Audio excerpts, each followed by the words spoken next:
breaking down all 29 things you missed from the Survivor Season 45 finale. We're talking all things Jake's idol play, the Survivor Sanctuary, D and Austin may be in love, D winning Survivor, and much more. Careful for any spoilers if you haven't seen the episode yet. Little update on me, I went to the doctor and I'm pretty sick right now, but don't worry about that. We're gonna bang out this amazing finale of Survivor. As always, make sure to stick around as we announce last week's giveaway winner. And if you want to enter next week's giveaway, the final giveaway of the season, make sure to like the video, subscribe to the channel, and comment down below your ranking of Survivor 45. Let's get started with number 29, Jeff breaks the fourth wall. I gotta say it, I love Survivor so much. When Survivor's good, Survivor is so good. We start the episode with a new era, fourth wall breaking Jeff Probst. And hot take to start the video, but for all the hate the community gives the Survivor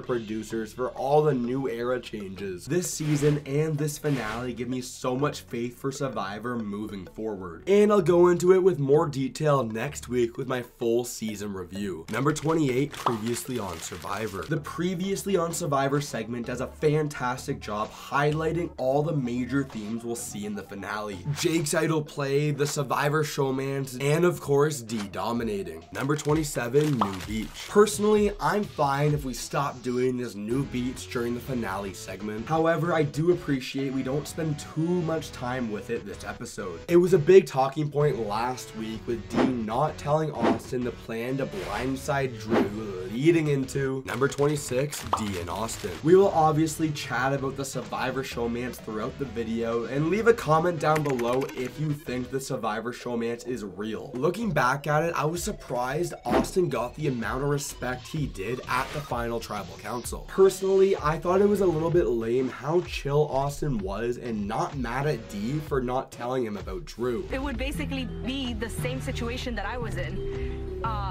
You know, so I don't know, it's getting tough. Number 25, D's the best. Just like how D played a killer game of Survivor, I need to say I hope to one day be one of the best Survivor YouTubers. If you aren't subscribed yet, please do that and help me pass Russell Hanson subscribers. And as a bonus, when we hit 10,000 subscribers, I'll be making a dedicated video interviewing Russell Hans. Number 24, final 5 game. Now, I don't want to be spewing too much hate because I personally love this episode so much, but I do tend to get a little bit scared that these new era finales are getting too formulaic. New beach, advantage, challenge, tribal, challenge, fire making, jury speaks, final tribal. It's literally the same thing every single time. However, instead of a word scramble, we have a fun little challenge leading into number 23, counting game. The players have 3 different stations to run between with counting the various numbers, and if you count correct, you win the advantage. The only trick is that if you are wrong, you need to go back to all 3 stations. I thought it was a little bit cringe of Austin and D helping each other out, and I love Jake's approach. The idea of using past Survivor winners to win the advantage was amazing. Obviously, we had the secret code right here.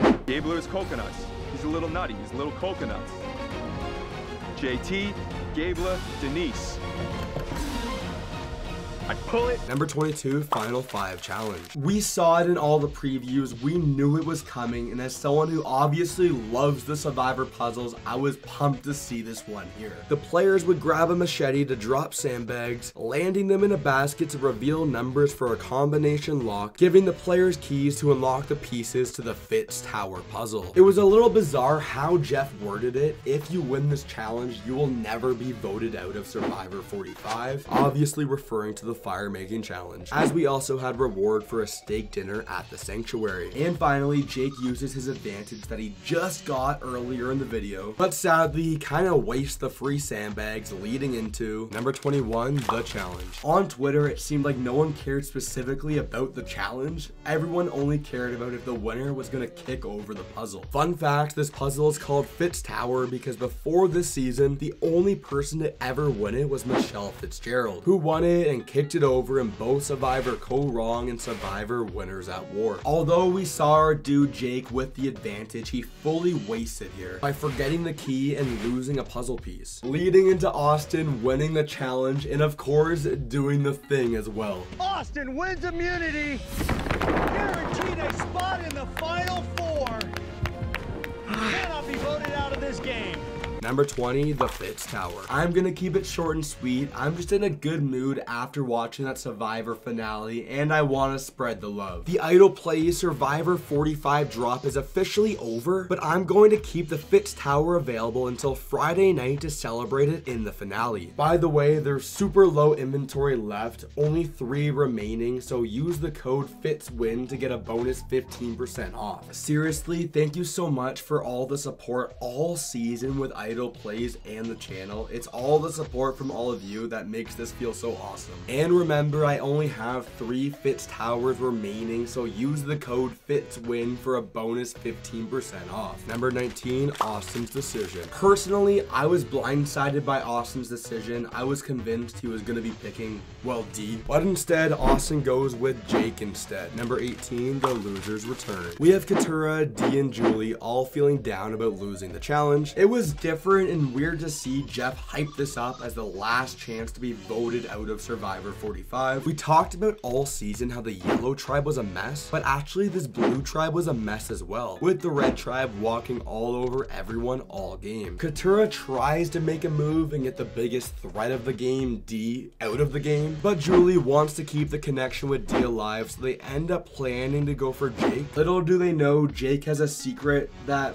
won't actually be a secret for much longer, leading into number 17, the Survivor Sanctuary. That's right, you already know, it's the place where good things happen. We have Austin take Jake for both social reasons, feeling bad for the dude, and strategic reasons, hoping Jake spills the beans. Unfortunately, Jake did have a very entertaining finale, but also a very sloppy finale as well, as he tells Austin about the idol, leading into number 16, the idol mess. Yep, that's right, Austin instantly tells D about the idol, and for some reason Jake also tells Katurah about the idol, and D tells Julie about the idol. Going into the finale before the episode started, I saw a hypothetical world where Jake might be able to win using this idol. Well, I was completely wrong. Fun fact, it's cool to see YouTubers being fans of Survivor, with Ludwig loving Jake and James Charles being a fan of Survivor as well. Number 15, final 5 plans. Heading into Tribal Council, things get pretty confusing. Like one of the most confusing vote outs in Survivor history, no one knew what was going on. Julie is voting Jake, hoping the idol is fake. D is voting Katurah because she won't vote for Julie. Austin is voting Julie, going against the alliance. Jake is voting D, and Katurah was supposed to vote for D as well. And somewhere along the way, Jake was going to be making an explosive idol play. Number 14, final 5 tribal.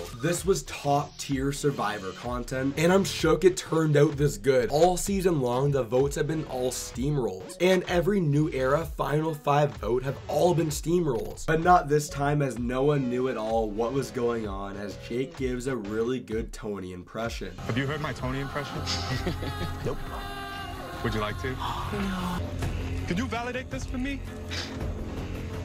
Plan this for yourself? Number 13, Julie voted out. Jeff was not having Jake's impression, but I loved it. Ultimately, Jake fumbles by not telling Katurah the full plan, and Katurah fumbles by voting for Julie. Before we move on, I gotta give Julie a round of applause. She was a power player all season. We'll talk about it more later on in the video, but I promise this is important. Julie tells Katurah to go to law school. Number 12, return to camp. Everyone's in shambles. Jake's pissed off. He's always trying to make some big moves. We briefly talked about it, but this was an insane 2-1-1-1 vote, and everyone gave suboptimal gameplay. As Katurah should have voted for D, Jake should have told Katurah the plan to play the idol for her, and D should have voted for Julie just in case to save herself. Number 11, final 4 challenge. At this point, I thought everything was just gonna be filler leading into D winning the game, but we still have some surprises left with a crazy final challenge, with the players needing to stack 17 tiles without any of them falling over. Number 10, the challenge. He has hinted at it with his podcast, but it sounds like sassy Jeff Probst will be returning next season. And we get a little bit of a taste here with Jake in rough shape after choking at the challenge and completely breaking it. This was honestly hilarious and a classic Jeff Probst moment. Ultimately, it came down to who made the least mistakes, and that means D wins the final immunity challenge. Number 9, fire making decision. First, we need to to give D a round of applause for winning the most individual immunity challenges this season. And then it was time for everyone to give their pitch to D why or why not they're interested in fire making. We start with Austin, and D wants to drag him so he doesn't get any more big moves. Then we have Jake, who needs to make fire to give himself at least one move. And lastly, we have Katura. Surprisingly, D views Katura as the biggest threat out there, so she's going to fire. Number 8, the dilemma. We talked about it. D wants Katura out of the game no matter what. Hold on for a second, this might be the editors just messing with us a little bit to add more suspense to the game, as they make it seem like Jake was awful at fire, adding a little intrigue into D's decision that she might choose to send Austin to fire, but it ends up being completely irrelevant anyway. Number 7, final 4 tribal. Let's cut to the chase with D's decision, but before we get there, let me know in the comments down below your thoughts on this fire making challenge, as D decides to drag Austin to the finish and have Jake and Katura fight it out. Number 6, fire making challenge. Fun fact, we had these two foreshadowed to be doing the fire making challenge earlier in the season, and Randy was scared for Jake's life, as it ends up being anticlimactic with Jake winning, leading into number 5, Katura voted out. I think Katura was an excellent survivor character. We just got stuck in the edit of the Katura versus Bruce war all season, meaning the final 3 is D, Austin, and Jake. But before we move on, Jake tells Katura that she should become a lawyer. Don't worry, we'll be talking about this later in the video. It blew my mind. Number 4, final 3 breakfast. D says she's living the dream, having that final 3 breakfast, and I 100% agree. That's my dream as well. The Survivor producers do an excellent job with this next segment. So as always, let's give them a little bit of a round of applause for how they handle the jury speaks segment. Let's talk about it. Number 3, the jury speaks. I've said it for the past couple of seasons. I love this jury speaks segment, and they even improved on it. It felt like they combined it with old school Survivor in the Fallen Comrades section. Now, I won't lie, parts of it felt a little bit forced, but just like the auction earlier in the season, this was a step in the right direction. Number 2, final tribal council. Once again, round of applause to the Survivor producers for fixing the final tribal council and not having all the stupid outwit, outplay, outlast sections. This open format had a more natural flow, not separating it into different groups. But I can't say the same thing for what's to follow with the Survivor after show. I say it every season, but I hate the after show. But we did get a funny moment of the lawyers explain they all lied about being lawyers. Honestly, I was pretty surprised Bruce had absolutely nothing to say here. On top of that, it was obvious Jake was the 0 vote finalist, but I was shook that Austin received 3 different votes at the final tribal council, leading into the moment we've all been waiting for. Number 1, D wins Survivor. Possibly a hot take, but in my opinion, this is one of the best Survivor winning games of all time. And D fully took it away when she dropped that bomb about telling Julie to play the idol. Anyways, congratulations Sarah, you're this week's giveaway winner. I'll announce our final winner of the season next week during my Survivor 45 review, and click right here for my